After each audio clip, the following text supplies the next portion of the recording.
Hello guys, स्वागत है आप सभी का आपके अपने यूट्यूब चैनल एग्जाम्स डेयर में। और आज हम स्टार्ट करने जा रहे हैं बी फार्म थर्ड सेमेस्टर के फार्मास्यूटिकल माइक्रोबायोलॉजी के कुछ इंपॉर्टेंट टॉपिक्स जो कि आपके एग्जाम पॉइंट ऑफ व्यू से बहुत ही ज़्यादा इंपॉर्टेंट है।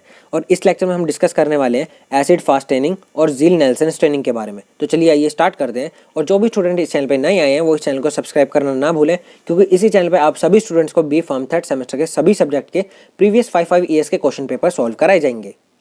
यहाँ पे बहुत सारे स्टूडेंट्स को कन्फ्यूजन हो जाती है जील नेल्सन स्टेनिंग में और एसिड फास्ट स्टेनिंग में। तो यहाँ पे हमारा आता है acid fast staining also called जील नेल्सन स्टेनिंग।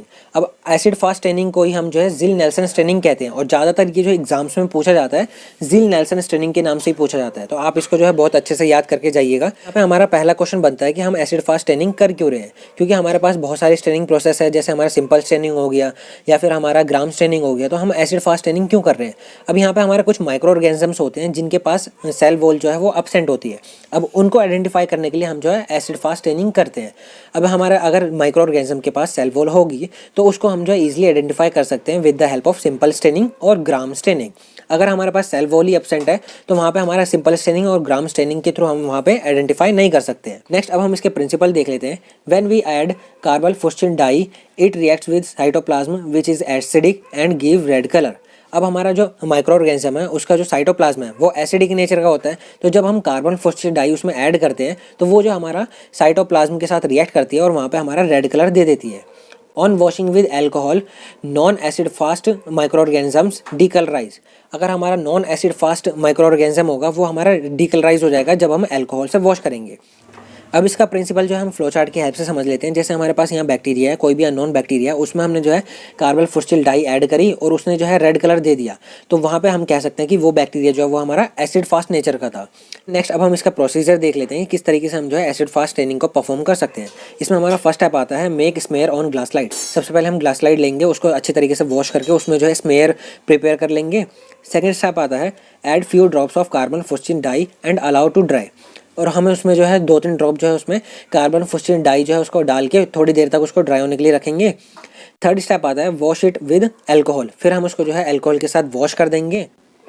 फोर्थ स्टेप आता है नाउ ऐड मिथाइलिन ब्लू। यहाँ पे हम जो है सेकंड डाई यूज़ करते हैं मिथाइलिन ब्लू। अब मिथाइलिन ब्लू क्या करती है, जो भी हमारा नॉन एसिड फास्ट था जो कि हमारा अल्कोहल से डीकलराइज हो जाएगा, उसके ऊपर जो है मिथाइलिन ब्लू डाई ऐड हो जाएगी और वो हमें जो है ब्लू कलर से दिखेगा। इसको हम जो है काउंटर डाई के नाम से भी जानते हैं या फिर हम काउंटर स्टेन भी कह सकते हैं। फिफ्थ स्टेप आता है again wash with water and dry. अब उसको जो हम फिफ्थ स्टेप में क्या करेंगे, उसको जो है वॉश करेंगे वाटर से और उसको ड्राई कर लेंगे। फिर हम उसको जो है ऑब्जर्व करेंगे माइक्रोस्कोप में। इफ़ रेड और पिंक कलर, अगर हमारा रेड और पिंक कलर का हमें बैक्टीरिया दिखेगा तो वो जो हमारा एसिड फास्ट होगा, क्योंकि हमारा वहाँ पे जो है कार्बन फॉस्फेट डाई जो है उस पर ऐड होगी। इफ़ ब्लू कलर ऑब्जर्व्ड, अगर हमें ब्लू कलर का बैक्टीरिया ऑब्जर्व्ड होगा तो वहाँ पे हम कह सकते हैं कि वो बैक्टीरिया जो था वो हमारा नॉन एसिड फास्ट था। अब ये ब्लू क्यों दिख रहा है, क्योंकि हमने यहाँ पे जो है काउंटर डाई यूज़ करी थी मिथाइलिन ब्लू, तो उसकी वजह से वो जो हमारा नॉन एसिड फास्ट जो है वो हमारा ब्लू कलर का हो जाएगा और हमारा कार्बन फॉस्फेट डाई की वजह से हमारा जो एसिड फास्ट था वो हमारा रेड या फिर पिंक कलर का हो जाएगा। नेक्स्ट अब हम बात करते हैं एप्लीकेशंस की। It is used for micro organisms those have impermeable cell wall. ये उन माइक्रो ऑर्गेनिजम्स को आइडेंटिफाई करने में हेल्प कर सकता है जिनकी सेल वॉल जो है वो हमारी इम्परमेबल है। अब इम्परमेबल है तो वहाँ पे हम ग्राम पॉजिटिव या ग्राम नेगेटिव तो डिफरेंशिएट कर नहीं सकते, क्योंकि वो जो सेल वॉल जो है वो डाई को एब्जॉर्ब भी नहीं करेगी। तो वहाँ पे हम ग्राम स्टेनिंग के थ्रू हम आइडेंटिफाई नहीं कर सकते और यहाँ पे हमारा सिंपल स्टेनिंग भी एप्लीकेबल नहीं होगी। तो उस केस में हम जो है एसिड फास्ट स्टेनिंग का यूज़ कर सकते हैं। सेकेंड आता है it is use for micro organisms not have cell wall. ये उन माइक्रो ऑर्गेनिजम्स को भी आइडेंटिफाई करने में हेल्प कर सकता है जिनके पास सेल वॉल नहीं होती। तो ये हमारी एप्लीकेशंस होती हैं एसिड फास्ट स्टेनिंग की। चलिए गाइस, इसी के साथ हमारा आज का टॉपिक हो जाता है कंप्लीट। उम्मीद है आप सभी स्टूडेंट्स को एसिड फास्ट स्टेनिंग और जील नेल्सन स्टेनिंग बहुत अच्छे से समझ आ गई होगी। अगर आपको अभी भी इसमें कोई डाउट है तो आप इजीली हमसे कमेंट सेक्शन में कमेंट करके पूछ सकते हैं। और जो भी स्टूडेंट इस चैनल पर नए आए हैं वो इस चैनल को सब्सक्राइब करना ना भूलें, क्योंकि इसी चैनल पर आप सभी स्टूडेंट्स को बी फार्म थर्ड सेमेस्टर के प्रीवियस 5 ईयर्स के क्वेश्चन पेपर सॉल्व कराए जाएंगे। और जिन भी स्टूडेंट्स को फार्मा से रिलेटेड नोट्स, प्रैक्टिकल फाइल्स या प्रीवियस ईयर सॉल्व पेपर्स की पीडीएफ चाहिए वो हमारे टेलीग्राम चैनल से आके फ्री ऑफ कॉस्ट डाउनलोड कर सकते हैं। लिंक आपको डिस्क्रिप्शन में मिल जाएगा।